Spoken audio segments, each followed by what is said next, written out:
Alright, so in this video what we're going to be covering is going to be the shoulder internal rotation passive range liftoffs. So this in particular is a useful exercise, an important exercise to help gain more strength in the new end range of motion that we open up, in particular for shoulder internal rotation.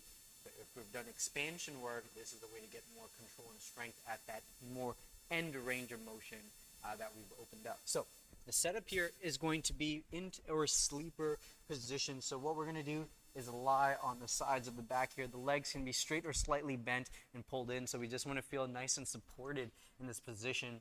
Now I'm going to have the yoga block here as a rest for the head. And what I want to do is start with that arm that I'm working on. I want to make sure that it's nice and lengthened here, so I don't want to be rolled over onto the shoulder. I'm slightly rolling my body weight. I'm resting on the side of my back here. So we don't want to feel like we're tipping all the way back, but just nice and supported and rested along the side of the back.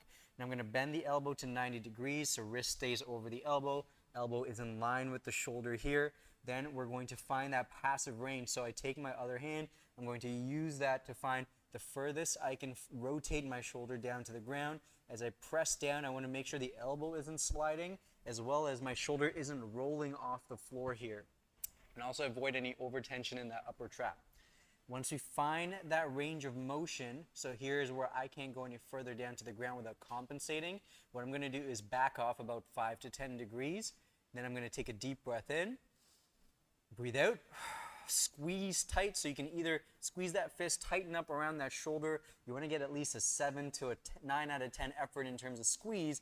And now very controlled, you're going to pull away from the hand into that end range of motion. We're going to pull and hold here for 5 seconds. Relax that tension. You'll notice that my arm slightly comes back. I can either then just bring the hand back to the start, find that passive range again, or where I've backed off, I'm just going to maintain there.